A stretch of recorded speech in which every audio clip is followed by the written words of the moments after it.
प्रतापगढ़ का वो शमशान घाट जहां दिन भर चिताओं का धुआं हवा में तैरता रहता था, रात होते ही एक अजीब सी खामोशी में डूब जाता था।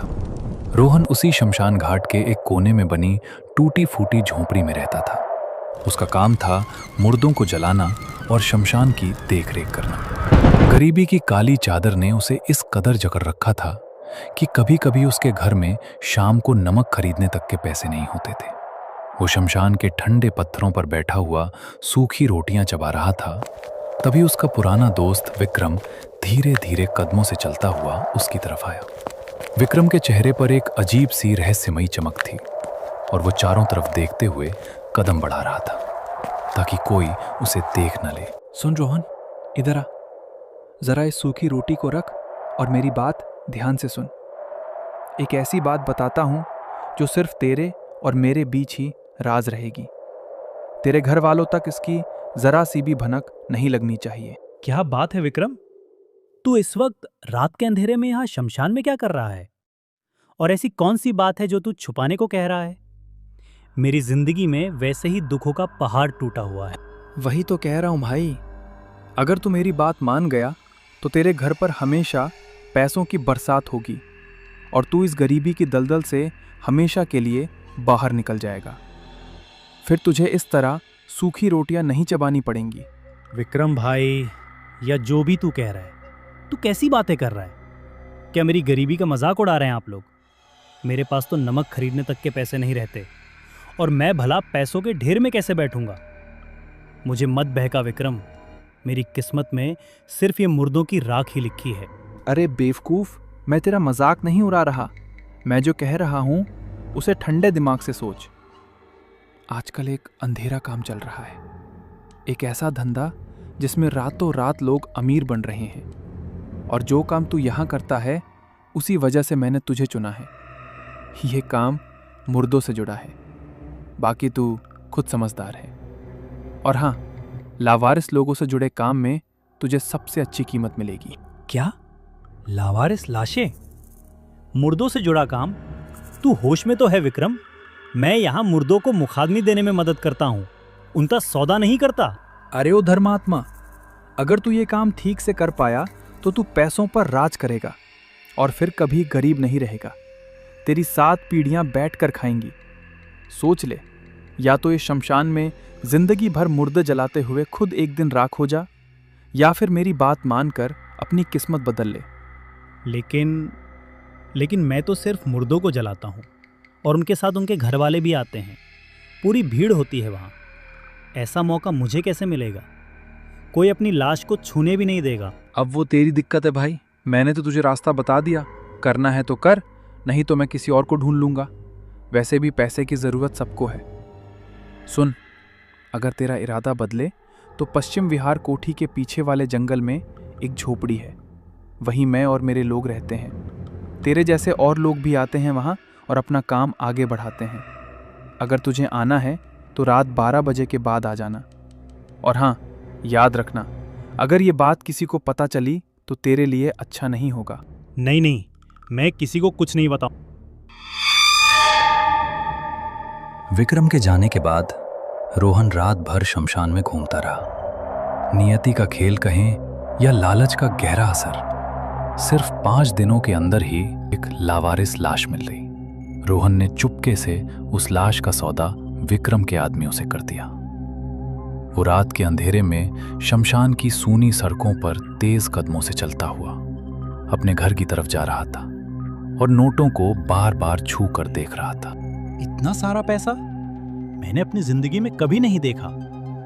आज तो तूने कमाल कर दिया रोहन।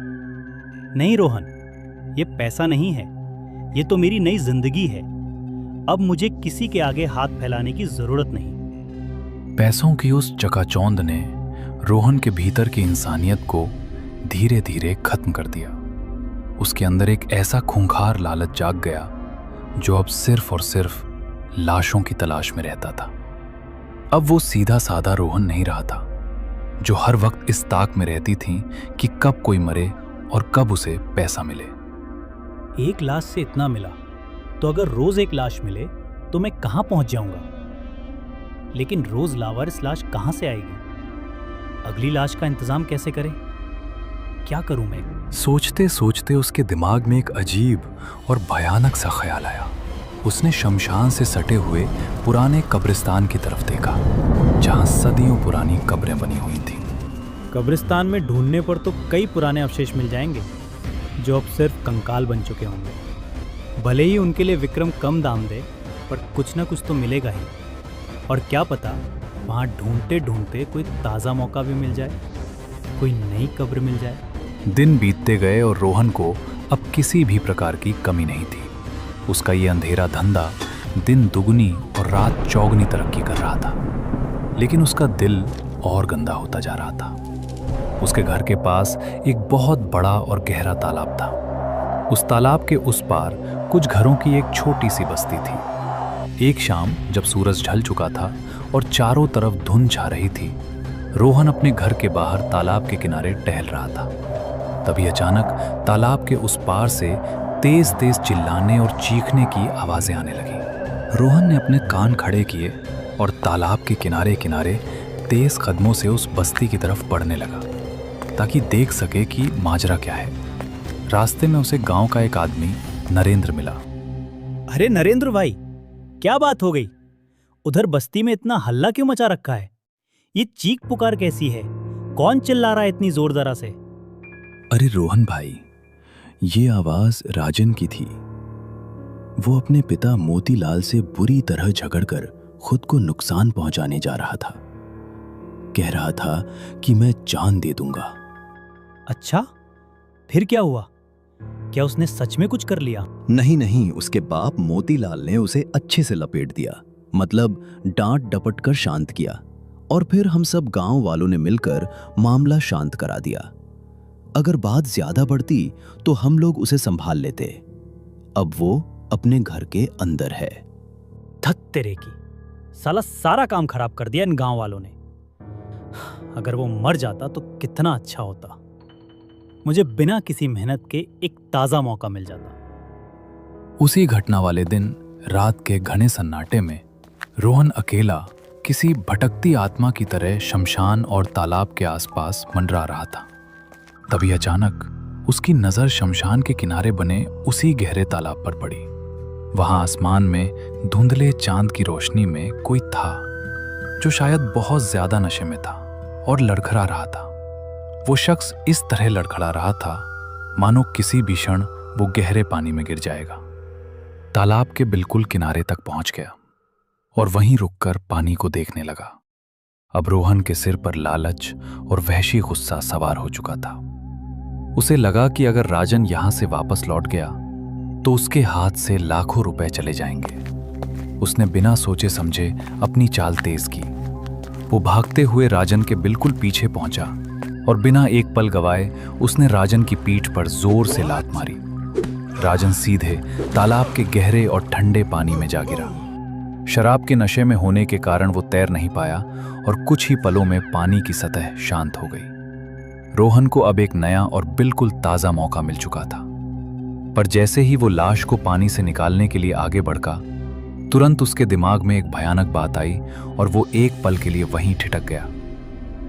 उसकी सांसें तेज हो गईं। नहीं नहीं, अगर आज मैं राजन को तुरंत निकालकर बेचता हूं तो मैं बुरी तरह फंस जाऊंगा। तो गांव वाले मुझ पर शक कर सकते हैं क्योंकि मैं रात भर शमशान में रहता हूं। वो बहुत सावधानी से कदम रखते हुए घर की तरफ आगे बढ़ा और अपने घर चला गया। घाट पर कपड़े धोने आई धोबिन रमाबाई हमेशा की तरह सुबह सुबह तालाब के किनारे पहुंची। जैसे ही उसकी नजर पानी की सतह पर तैरती हुई एक फूली हुई लाश पर पड़ी। वो लाश राजन की थी। अरे दौड़ो रे दौड़ो, कोई देखो, तालाब में लाश तैर रही है। मोतीलाल का बेटा राजन डूब गया रे। उसकी चीख पुकार सुनकर गांव के लोग अपने अपने घरों से दौड़ते हुए इकट्ठा होने लगे। राजन का बूढ़ा बाप मोतीलाल भी बदहवास हालत में दौड़कर वहां आया। अपने जवान बेटे की ऐसी भयावह नीली पड़ी मौत देखकर वो पागलों की तरह रोने लगा। अरे बेटा, ये क्या कर दिया तूने? मुझसे झगड़ा किया तो घर छोड़कर चला जाता, पर इस तरह पानी में क्यों कूद गया? मेरा तो सब कुछ उजड़ गया रे। गांव के लोग बातें करने लगे कि झगड़ा हो या कुछ भी हो, मगर था तो इकलौता बेटा ही। रोहन भी भीड़ को चीरते हुए पीछे से आकर एक भले आदमी की तरह मोतीलाल के पास खड़ा हो गया। उसके चेहरे पर झूठी सहानुभूति के भाव थे, लेकिन उसके भीतर का शैतान मुस्कुरा रहा था। अरे मोतीलाल काका, ये क्या बात है? क्या हुआ यहाँ? मेरे भाई जैसे राजन को क्या हो गया? कल शाम को तो भला चंगा था वो। अरे रोहन, मोतीलाल का बेटा राजन मर गया। लगता है कल रात को गुस्से में बहुत ज्यादा नशे में था और अंधेरे में पैर फिसलने से तालाब में डूब गया। बेचारा मोतीलाल बर्बाद हो गया। किसी ने भी रोहन पर जरा सा भी शक नहीं किया। सब उसे एक हमदर्द समझ रहे थे। शाम होते होते राजन के मृत शरीर को अंतिम संस्कार के लिए कब्रिस्तान ले जाया गया। चूंकि उनके परिवार में दफनाने की प्रथा थी, इसलिए उसे कब्रिस्तान में एक नई कब्र खोदकर दफनाया गया। रोहन भी उस भीड़ के साथ एक वफादार पड़ोसी की तरह वहां गया था। अरे वाह, पड़ोसी की बात है तो क्या हुआ? माल तो बिल्कुल ताज़ा है। अब तो मुझे बस आज रात का इंतज़ार है। जैसे ही रात के 12 बजेंगे ये लाश मेरी होगी और पैसा मेरी जेब में। दफनाने की सारी रस्में पूरी होने के बाद रोते बिलखते सब लोग अपने अपने घर चले गए। रात के करीब 11 बज चुके थे। चारों तरफ सन्नाटा ऐसा था कि हवा की सरसराहट भी किसी के रोने जैसी लग रही थी। रोहन ने अपनी झोपड़ी का दरवाजा खोला। उसके एक हाथ में लोहे का मजबूत फावड़ा था। दबे कदमों से कब्रिस्तान की ओर चल पड़ा। ऐसा लग रहा था मानो प्रकृति को पता हो कि आज कोई बड़ा पाप होने वाला है। उधर दूसरी तरफ मोतीलाल के घर में मातम छाया हुआ था। मोतीलाल की आंखों में नींद का एक कतरा भी नहीं था। जवान बेटे के अचानक चले जाने के सदमे ने उसे अंदर से पूरी तरह तोड़ दिया था। वो अपने घर के छोटे से बरामदे में अकेला टहल रहा था। मेरा इतना बड़ा जवान बेटा, अभी कुछ समय पहले ही तो उसकी शादी हुई थी। उसकी बीवी का क्या होगा? हमारा बुढ़ापा कैसे कटेगा? हे भगवान, तूने राजन को पानी में क्यों खींच लिया? मोतीलाल अकेले कमरे में चक्कर काट रहा था। तभी उसकी नजर अचानक बरामदे के कोने में रखे मिट्टी के मटके और उसके ऊपर रखे पीतल के गिलास पर पड़ी। उस गिलास को देखते ही मोतीलाल के दिमाग में बिजली कौंधी। उसे एक पुरानी बात याद आ गई। राजन, मेरा राजन तो हर रात सोने से पहले एक गिलास पानी जरूर पीकर सोता था। बिना पानी पिए तो वो सारी रात सो ही नहीं पाता था। उसे तड़प होने लगती थी। आज वो इतनी ठंडी और सूखी मिट्टी के नीचे सोया है। उसे प्यास लगी होगी। मेरा बेटा वहां बिना पानी के तड़प रहा होगा। ये बात याद आते ही मोतीलाल का मानसिक संतुलन जैसे हिल गया। उसने बिना सोचे समझे जल्दी से उस पीतल के गिलास में मटके का ठंडा पानी भरा। राजन बेटा, मैं आ रहा हूं। मैं तेरे लिए पानी लेकर आ रहा हूं। तू फिक्र मत कर, तेरा बाप तुझे प्यासा नहीं सोने देगा। वो पानी का गिलास हाथ में लेकर पागनों की तरह तेज कदमों से चलते हुए रात के 11 बजे अकेले ही कब्रिस्तान की ओर जाने लगा। उसे ना तो भूतों का डर था और ना ही रात के सन्नाटे का। उसे बस अपने बेटे की प्यास बुझानी थी। जब मोतीलाल रास्ते से होता हुआ कब्रिस्तान की मुख्य सड़क पर पहुंच रहा था, तब तक कब्रिस्तान के अंदर रोहन अपना काम लगभग पूरा कर चुका था। रोहन ने बड़ी तेजी से राजन की नई कब्र को खोदा था। वो कब्र को वापस बंद करने ही वाला था कि उसने दूर से किसी के कदमों की आहट सुनी। रोहन घबरा गया। उसने झट से लाश को कपड़े में बांधा और उसे अपने कंधे पर लाद लिया। जब मोतीलाल कब्रिस्तान के मुख्य दरवाजे से अंदर घुस रहा था, ठीक उसी समय रोहन पकड़े जाने के डर से कब्रिस्तान के पिछले हिस्से की तरफ भागा। मोतीलाल हाथ में पानी का गिलास लिए लड़खड़ाते कदमों से राजन की कब्र के पास पहुंचा, लेकिन वहां का नजारा देखकर उसके पैरों तले जमीन खिसक गई। अरे अरे, ये क्या बात हुई? कब्र की मिट्टी इतनी उथल पुथल कैसे है? चारों तरफ ताजी मिट्टी बिखरी हुई है। क्या क्या मेरा राजन जाग गया?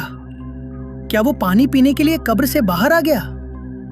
मोतीलाल ने जल्दी से पानी का गिलास जमीन पर रखा और अपने कांपते हाथों से कब्र की बची खुची मिट्टी को हटाना शुरू किया। कब्र पूरी तरह खाली थी। अरे, ये कहाँ गया? मेरा बेटा कहाँ गया? कोई मेरे बेटे की लाश को ले गया। मोतीलाल गुस्से से पागल हो गया और वो लाल आंखों से चारों तरफ कब्रिस्तान के सन्नाटे में देखने लगा। तभी उसकी नजर कब्रिस्तान की पिछली दीवार पर पड़ी। चांद की धुंधली रोशनी में उसने देखा कि दीवार के उस पार कोई साया बड़ी तेजी से जा रहा है और उसके कंधे पर सफेद कपड़े में लिपटा हुआ एक लंबा सा आकार है। अरे, तो ये काम इसी ने किया है। ये कोई चोर है जो मेरे बेटे को ले जा रहा है। मोतीलाल को यह समझने में जरा भी देर नहीं लगी कि वो सफेद कपड़े में क्या था और उसे ले जाने वाला कौन था। गुस्सा, प्रतिशोध और गहरा दुख उसकी आंखों के सामने काले अंधेरे बनकर छा गया। उसने अपनी पूरी ताकत लगाकर उस भागते हुए साये को रोकने के लिए जोर से चिल्लाने की कोशिश की। रोहन, चोर, रुक! मगर डर और गहरे सदमे के कारण उसकी आवाज उसके गले में ही अटक गई। मुंह से पूरी आवाज निकली ही नहीं। अचानक ठीक उसी पल मोतीलाल के सीने में एक बहुत तेज असहनीय दर्द उठा। ऐसा लगा जैसे किसी ने उसके दिल का दौरा पड़ा हो। वो अपनी छाती को दोनों हाथों से पकड़कर तड़पने लगा। उसकी आंखों के सामने सब कुछ घूमने लगा और वो वहीं जमीन पर गिर गया। मोतीलाल अपने ही बेटे की उस खुली सूनी कब्र पर ही औंधे मुंह गिर पड़ा। दिल का दौरा पड़ने से मोतीलाल की सांसें हमेशा के लिए थम गईं। उधर रोहन उस दीवार को लांघकर जंगल के रास्ते से होता हुआ विक्रम के ठिकाने पर पहुंचा। लाश को सौंपकर और मोटी रकम लेकर वो वापस अपने घर लौट रहा था। वो बहुत खुश था। आज तो मजा ही आ गया। एक ही लाश के इतने पैसे।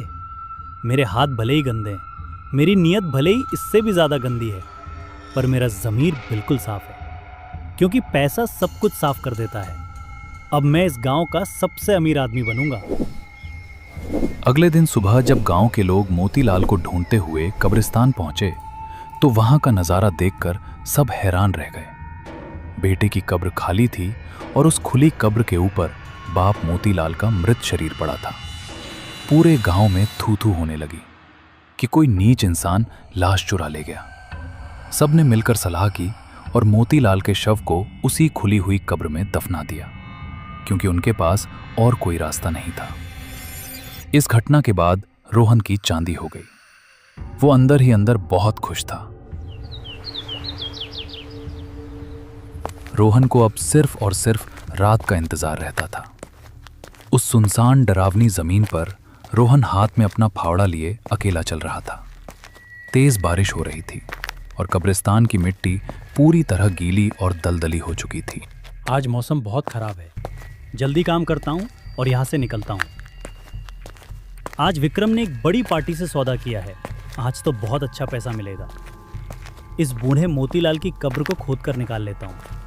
रोहन ने बिना वक्त गवाए फावड़ा उठाया और मोतीलाल की कब्र की गीली मिट्टी को साफ करना शुरू कर दिया। बारिश के पानी की वजह से मिट्टी आसानी से हट रही थी। ठीक उसी पल एक भयानक घटना घटी। कब्र के अंदर से एक अदृश्य, बेहद शक्तिशाली और ठंडी हवा का वार हुआ।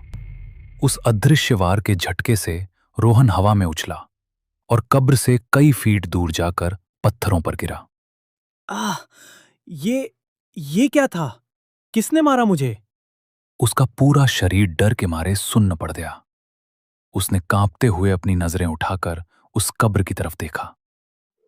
कब्र की गीली मिट्टी को चीरते हुए एक भयानक साया बाहर निकल रहा था। उसकी आंखें अंगारे की तरह लाल थीं और चेहरे पर मांस के चीथड़े लटक रहे थे। वो कोई और नहीं बल्कि खुद मोतीलाल की रूह थी, जो एक खूंखार पिशाच बन चुकी थी। रोहन, ओ पापी रोहन, उस रात, उस काली रात को मैंने तुझे अपने ही बेटे की लाश के साथ तेरी वो काली करतूत करते हुए देखा था। तूने मेरे बेटे को भी नहीं छोड़ा और आज तू मुझे लेने आया है। बचाओ, मुझे छोड़ दो। अब तू भी इसी भूतिया कब्रिस्तान का हिस्सा बनेगा। आ!